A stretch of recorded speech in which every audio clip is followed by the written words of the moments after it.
Gilberto Freire, gente, embora se fale sempre que há pensadores do Brasil, eu diria que o Gilberto Freire é de longe o maior pensador, é a pessoa que realmente começa a pensar o nosso país. E ele não só pensa o país, como ele descreve esse país com uma linguagem de literato. Ler Gilberto Freire não é só ler história, antropologia, não é só entender alguma coisa que é muito importante.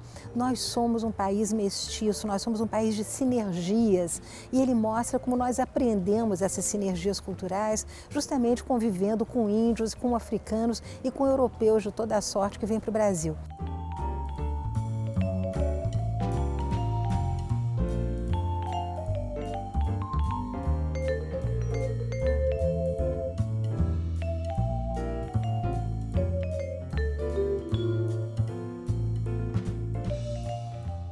Agora, o que é tão absolutamente delicioso quando você lê Gilberto Freire?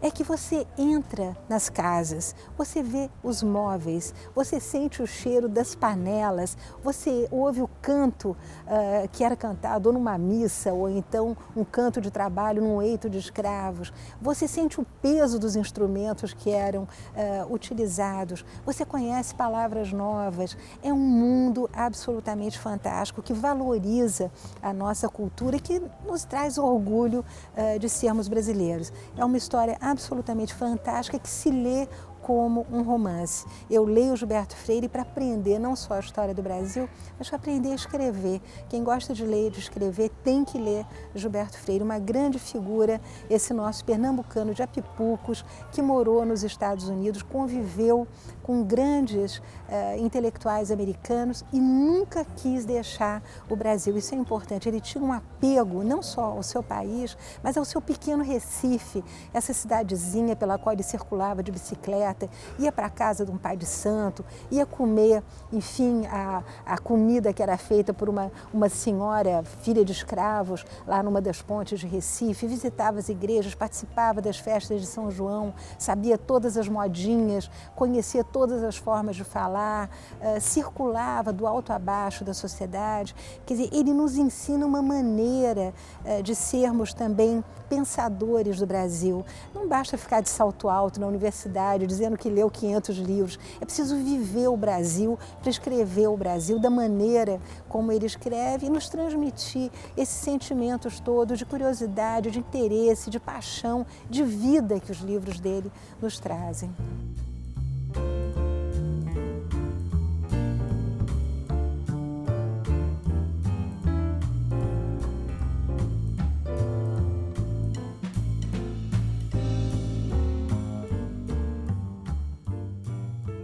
Ele, quando escreve esse livro, o que ele quer fazer é resgatar a contribuição enorme que os africanos trouxeram para a nossa cultura.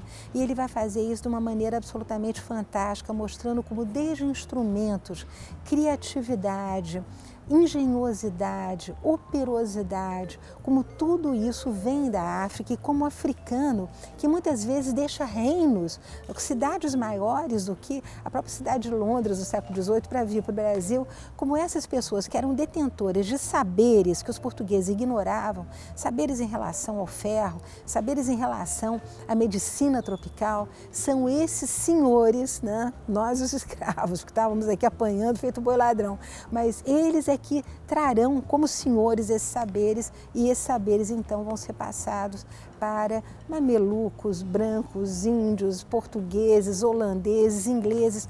Então esse momento inicial que o Gilberto tão bem trabalha e ele valoriza imensamente tanto a contribuição africana quanto a contribuição indígena, né? Ele sai desse discorrer que era clássico lá na historiografia positivista do papel dos portugueses como grandes colonizadores. Não, o grande colonizador é o mestiço, é o que o Jorge Caldeira vai depois falar, é o mameluco, né? Essa mistura de gente, de saberes, é essa sinergia que o Gilberto vai pioneiramente explorar.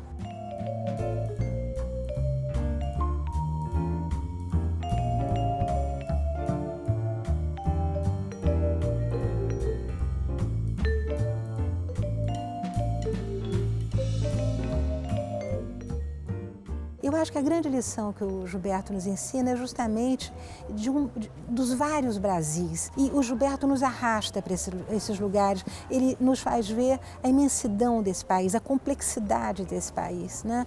Como foi difícil habitá-lo, como foi difícil construí-lo, como em cada parte do Brasil você tem identidades completamente diversas e mais, com agendas muito diversas. A agenda de alguém que está em Macapá hoje nada tem a ver com a agenda de alguém que está aqui na Avenida Paulista, né? E essa diversidade de agendas você consegue intuir já na leitura de Casagrande Senzala, porque ele vai falar justamente da complexidade, do tamanho do Brasil, da dificuldade de você dar um sentido orgânico a esse país, né? Talvez o sentido desse país seja plural, sejam os vários Brasis, sejam as várias realidades, mas eu acho que para nos pensarmos, há livros, o Edgar Allan Poe dizia que há livros que a gente lê para conhecer melhor o autor.